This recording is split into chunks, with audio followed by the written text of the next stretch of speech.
ମାନେ କ'ଣ? अनुभवी मनीष को जदि आप चाकरी कथा पचारे से गोटे कथा कह जी सरकारी हो बा बेसरकारी हो तार अर्थरे जब तार परिवार को प्रतिपोषण करें चाकरी। सरकारी और बेसरकारी ओजन कହାର? वर्तमान परिप्रेक्षी में लोक केवल सरकारी चाकरी भैल्यू को बुझती, बेसरकारी चाकरी कर व्यक्ति विशेष किसी मूल्य न था। अधिक सफलता किए पाई? आजिका डेट्रे जो लोक अधिक टंका अर्जन कर अधिक सफल व्यक्ति विशेष बोली समाज ताको कहे। नुआ अध्याय नुआ विषय वस्तु आलोचना चक्र में भाग नवा आ अधिक जानापी डॉक्टर दास सहित आलोचना करवा। आसतु आपन को स्वागत। सर आमे आज गोटे विषय वस्तु रखीचे तो सी हूँ चाकरी बा जॉब कहीपारती। तो कहीं समस्त मन में गोटे प्रश्न, चाकरी कौ चाकरी सरकार ना बेसरकार? देखु आपण जो प्रश्न पचारे सरकारी चाकरी बा बेसरकारी चाकरी, जितेबाला गोटे लोक पाठ पढ़ुची आज्ञा आपन ताको पचारे स्कूल हो कॉलेज हो तू कौन कर तो जीवन लक्ष्य कौन सर सी निश्चय कह मु चाकरी करी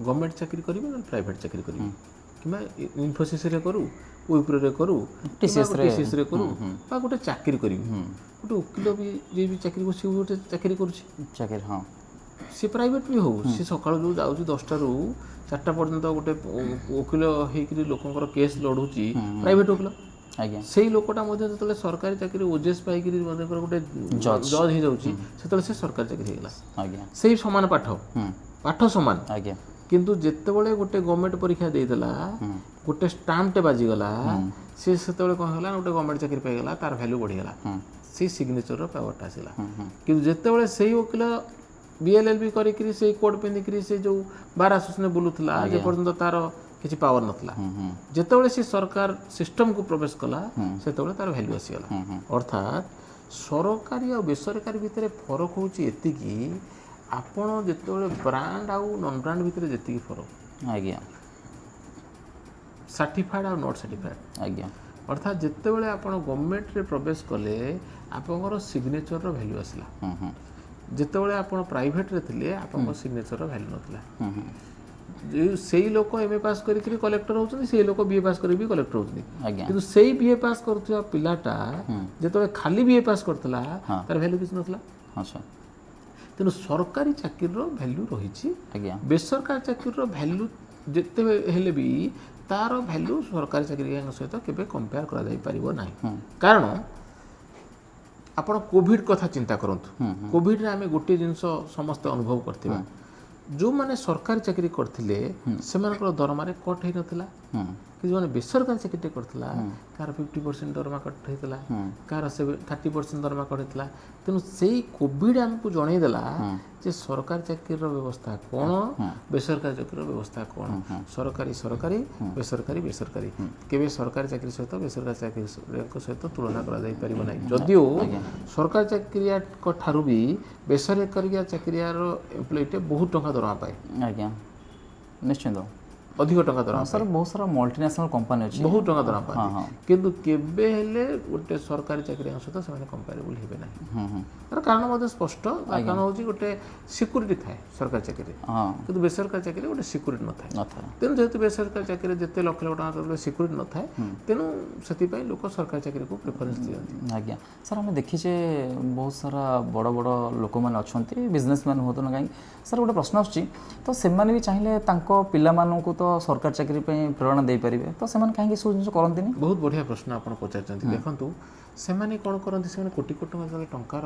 सुओ भितर प्रवेश करती पाखे जो प्राचुर्य थाए आज्ञा जहाँ पाखे भोक अच्छी गाँव आसला हाँ से चिंता कला जे स्टोव पेलिकी स्टोव को मारिकी कि भात आलू खाई गोटे सरकारी चाकरी करी एवं मु भुवनेश्वर घर करी गाड़ीटे किनिबी भल स्टेज रे रही तार जो पेटटा पूरी गला आप देखो भुवनेश्वर जो मैंने घर कर भल भाव चिंता करूँ जो मान घर अच्छी आज्ञा खाइबा को अच्छी गाड़ी खंडे अच्छी पिला माने सरकारी चाकरी करने जाऊना कहीं ना जो 60-70 हजार टंका दरकार सरकारी चाकरी बापा माँ मैंने से व्यवस्था कर पेटर भोक ना ତେଣୁ ସେମାନେ ସରକାରୀ ଚାକିରି ପାଇଁ ଦୌଡ଼ିଲେ ନାହିଁ। ହୁଁ ହୁଁ ବୁଝିପାରିଲେ ମୋର କଥାଟା।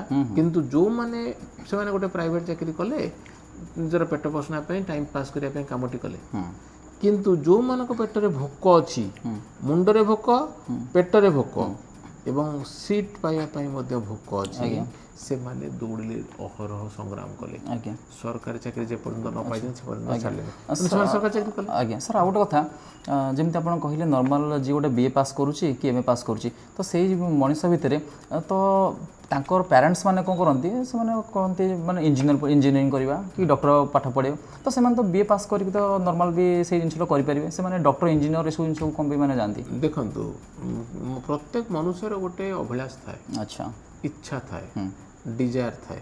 ଦେଖନ୍ତୁ, ଆପଣ ଡ୍ରିମ୍ ଦେଖିଲେ ଆପଣଙ୍କର ଲକ୍ଷ୍ୟରେ ପହଞ୍ଚି ପାରିବେନି। ଆପଣ ଯଦି ଖାଲି ଡିଜାୟାର କଲେ ଆପଣଙ୍କ ଲକ୍ଷ୍ୟରେ ମଧ୍ୟ ପହଞ୍ଚି ପାରିବେନି। ଆପଣ ଯଦି ଡିଟର୍ମିନେସନ୍ ରଖିବେ ଯେ ମୁଁ ଏଇଟା ହେବି, ସଂକଳ୍ପ, ତାହେଲେ ଆପଣ ହେଇପାରିବେ। ଆଚ୍ଛା ଦୃଢ଼ ସଂକଳ୍ପ, ଖାଲି ସଂକଳ୍ପ, ଷ୍ଟ୍ରଙ୍ଗ ଡିଟର୍ମିନେସନ୍। ଯିଏ BA ପାସ୍ କଲା ସିଏ ଚିନ୍ତା କଲା ଯେ ମୋର ପାଠ ହେଉନି, ବାୟୋଲୋଜି ହେଉନି, ମୋର ମ୍ୟାଥମେଟିକ୍ସ ହେଉନି, ତାର ବାୟୋଲୋଜି ଭଲ ହେଲା, ସେ ମନେକର ଫିଜିକ୍ସ କେମିଷ୍ଟ୍ରି ବାୟୋଲୋଜି ଭଲ ହେଲା, ସେ ଡାକ୍ତରଟା ହେଲା।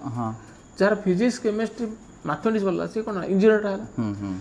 ତେଣୁ ମୋର କହିବା କଥା, ଖାଲି ତ ଆମେ ଚିନ୍ତା କଲେ ହେବନି, ତାର ପୁଣି ଡିଟର୍ମିନେସନ୍ ରହିବା ଦରକାର। BA ପଢ଼ିଥିବା ଲୋକଟା ଯଦି ଖାଲି ଡ୍ରିମ୍ ଦେଖିଲା, ସେ କ'ଣ ଇଞ୍ଜିନିୟରଟା ହେଇଯିବ? ସେ ସାଇନ୍ସଟେ ପ୍ରଥମେ ମୂଳରୁ ପଢ଼ିଥିବା ଦରକାର, +2 ସାଇନ୍ସ ପଢ଼ିବା ଦରକାର, ଫିଜିକ୍ସ କେମିଷ୍ଟ୍ରି ବାୟୋଲୋଜି ମ୍ୟାଥମେଟିକ୍ସ ନେବା ଦରକାର, ତାପରେ ସେ ଯଦି ଚିନ୍ତା କରିବ ଡାକ୍ତର ଇଞ୍ଜିନିୟର କଥା ହେଇପାରିବ। କିନ୍ତୁ BA ବା ଆର୍ଟ୍ସ ପଢ଼ିଥିବା ପିଲାଟା ମେଡ଼ିକାଲ ବା ଇଞ୍ଜିନିୟର ଚିନ୍ତା କରିବା ମଧ୍ୟ ଉଚିତ ନୁହେଁ। ତାର କାରଣ ମଧ୍ୟ ଆପଣମାନେ ଜାଣିଛନ୍ତି, +2 ସାଇନ୍ସ ପଢ଼ିଲେ ହିଁ ଡାକ୍ତର ଇଞ୍ଜିନିୟରଟା ହେଇପାରିବ। ଗାଁ ଗହଳିରେ ଆମେ ଦେଖିଛେ, କୌଣସି ଛୋଟ ଗାଁ ହୁଅନ୍ତୁ ସମସ୍ତଙ୍କର ଥାଏ, ଗୋଟେ ବେସରକାରୀ ପିଲା ଯେଉଁ ଜାଗାରେ କମ୍ପାନୀରେ ହେଉ ଯେକୌଣସି ଜାଗାରେ କାମ, ସେମାନେ କିନ୍ତୁ ସରକାରୀ ବେତନ ଅପେକ୍ଷା ସେ ଅଧିକା ଟଙ୍କା ରୋଜଗାର କରିଥାଏ, ତ ସମସ୍ତେ ଜାଣିଛନ୍ତି କରିଥାଏ, କିନ୍ତୁ ସେମାନଙ୍କ ପାଖରେ ଗାଁ ଗହଳିରେ ମନରେ ଗୋଟେ ପ୍ରଶ୍ନ ଆସେ, ହଁ ପ୍ରାଇଭେଟ୍ ଚାକିରି କରୁଛି, କ'ଣ କେତେ ଏମିତି କରୁଥିବ, ସେ ଭାବନା କ'ଣ ପାଇଁ? ଦେଖନ୍ତୁ, ସେଇଟା ଭାବନାଟା ଆମର ଯେତେବେଳେ ବାପା ମା' ମାନେ 1980 ମସିହା ଠାରୁ ଯେତେବେଳେ ତାଙ୍କର ଯେଉଁ ଜେନେରେସନ୍ ଗ୍ୟାପ୍ ଥିଲା, ସେତେବେଳେ ଆମେ ଦେଖିଲେ ଆମ ବାପା 10ଟା ବେଳେ ଅଫିସ୍ ଯାଆନ୍ତି, 6ଟା ବେଳେ ଆସନ୍ତି, ସ୍ଥିର ଯାହା ପଇସା ପାଆନ୍ତି, ସନ୍ଧ୍ୟାବେଳେ ସିଏ ବାପା ମା' ପିଲା ଛୁଆ ସମସ୍ତେ ବସିବା ପାଇଁ ସମୟ ଦିଅନ୍ତି। କିନ୍ତୁ ଗୋଟେ ବେସରକାରୀ ଚାକିରିଆ ଲୋକଟାକୁ ପଚାରିବେ, ତା ପାଖରେ ସମୟ ନଥାଏ, ପଇସା ଥାଏ, ସମୟ ନଥାଏ। କିନ୍ତୁ ସରକାରୀ ଚାକିରିଆ ପାଖରେ ସମୟ ଥାଏ ଆଉ ପଇସା ଥାଏ। ସରକାରୀ ଚାକିରି ପାଖରେ କ'ଣ ଥାଏ? ସମୟ ଥାଏ ଆଉ ପଇସା ଥାଏ। କିନ୍ତୁ ବେସରକାରୀ ଚାକିରି ପାଖରେ ପଇସା ଥାଏ କିନ୍ତୁ ସମୟ ନଥାଏ।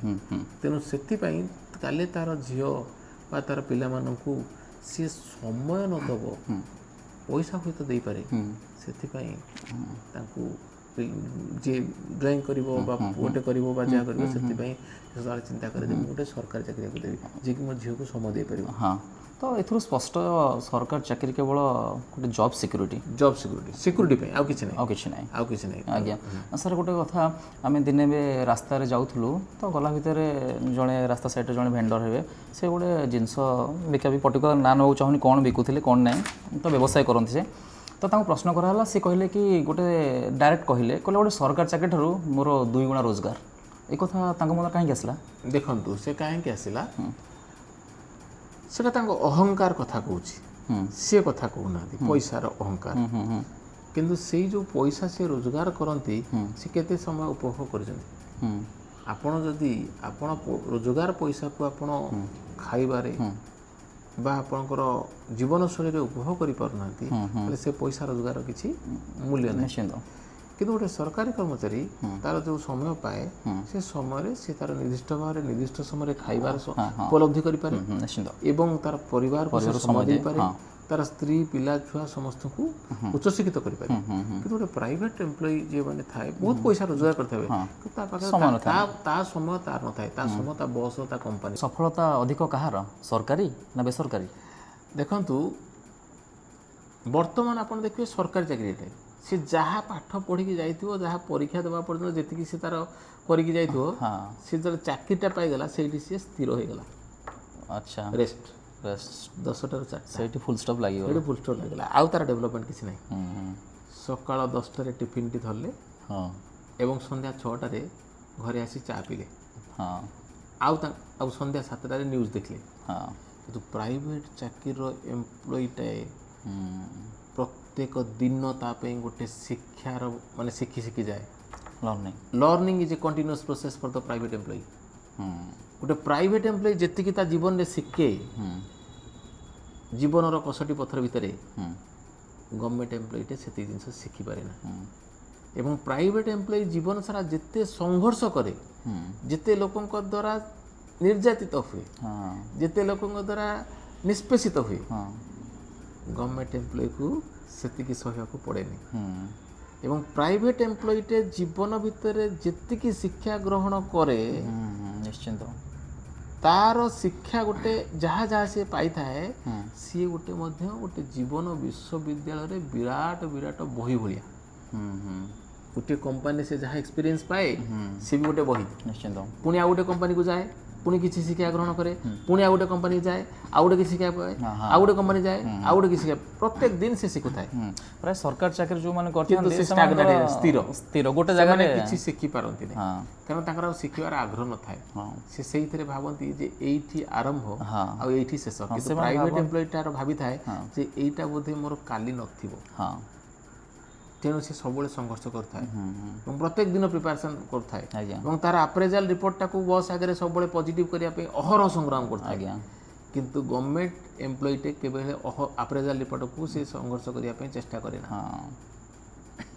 କାରଣ ତା ପାଖରେ ଗୋଟେ ରବର ଷ୍ଟାମ୍ପ ଥାଏ ଗଭର୍ଣ୍ଣମେଣ୍ଟ ଏମ୍ପ୍ଲୟି। କିନ୍ତୁ ପ୍ରାଇଭେଟ୍ ଏମ୍ପ୍ଲୟିଟି ଦିନ ରାତି 24 ଘଣ୍ଟା ସବୁବେଳେ ଚେଷ୍ଟା କରିଥାଏ ମୋ ବସ୍ ମୋତେ ଭଲ କହୁ, ମୋର ସହକର୍ମୀମାନେ ମୋତେ ଭଲ କୁହନ୍ତୁ, ମୋର ବାପା ମା ମୋତେ ଭଲ କୁହନ୍ତୁ, ମୋର ପରିବାରରେ ସମସ୍ତେ ମୋତେ ଭଲ କୁହନ୍ତୁ। ଆଜି ଯେତେବେଳେ ବୋନସ୍ଟି ମିଳୁଛି ପ୍ରାଇଭେଟ୍ ଏମ୍ପ୍ଲୟିଟାକୁ, ସେ ତା ପରିବାରରେ ଖୁସି ବାଣ୍ଟେ। କାହିଁକି ନା ଭଲ କାମ କରିବା ପାଇଁ ସେ ଚେଷ୍ଟା କରେ। ଆଜି ଯଦି ଏକ୍ସକୁ ମିଳୁଛି, କାଲି ୱାଇକୁ ମିଳୁଛି, କିନ୍ତୁ ସେ ବ୍ୟବସ୍ଥା ମଧ୍ୟ ସରକାରୀ ବ୍ୟବସ୍ଥା ଭିତରେ ନଥାଏ। ଏବଂ ମୁଁ ତ ଭାବେ ସରକାରୀ ଚାକିରି ଯଦି ଲୋକଟି 30 ବର୍ଷ ବଞ୍ଚୁଥାଏ, ଏବଂ କିନ୍ତୁ ବେସରକାରୀ ଚାକିରିରେ ପ୍ରତ୍ୟେକ ଦିନ ଜନ୍ମ ନିଏ ଏବଂ ପ୍ରତ୍ୟେକ ଦିନ ମୃତ୍ୟୁବରଣ କରେ। ପ୍ରତ୍ୟେକ ଦିନ ଜନ୍ମ ନିଏ ଏବଂ ପ୍ରତ୍ୟେକ ଦିନ ମୃତ୍ୟୁବରଣ କରେ ଏବଂ ତା ପାଇଁ ପ୍ରତ୍ୟେକ ଦିନ ବହୁତ ଗୁରୁତ୍ୱପୂର୍ଣ୍ଣ। ସେ ସକାଳ ଯେତେବେଳେ ଘରକୁ ତାର ସ୍ତ୍ରୀ ଯେତେବେଳେ ତାକୁ ଟିଫିନ୍ଟେ ଦିଏ, ଘର ଛାଡ଼ିକି ଯାଏ, ସନ୍ଧ୍ୟାବେଳକୁ ଯେତେବେଳେ ଫେରେ, ସେତେବେଳେ ତା ପାଇଁ ଗୋଟେ ଜୀବନର ଗୋଟେ ଫର୍ଦ୍ଦଟେ ତା ପାଇଁ ନିଶ୍ଚିନ୍ତ। ତେଣୁ ସରକାରୀ ଆଉ ବେସରକାରୀ ଭିତରେ ନିଶ୍ଚୟ ଫରକ ଅଛି ଏବଂ ବେସରକାରୀ ଚାକିରିର ଜୀବନ ଭିତରେ ଯେଉଁ ସଂଘର୍ଷ ଆଉ ଯେଉଁ ଆନନ୍ଦ ଅଛି, ସରକାରୀ ଚାକିରି ସେତିକି ନିଶ୍ଚିନ୍ତ। ଆଜ୍ଞା।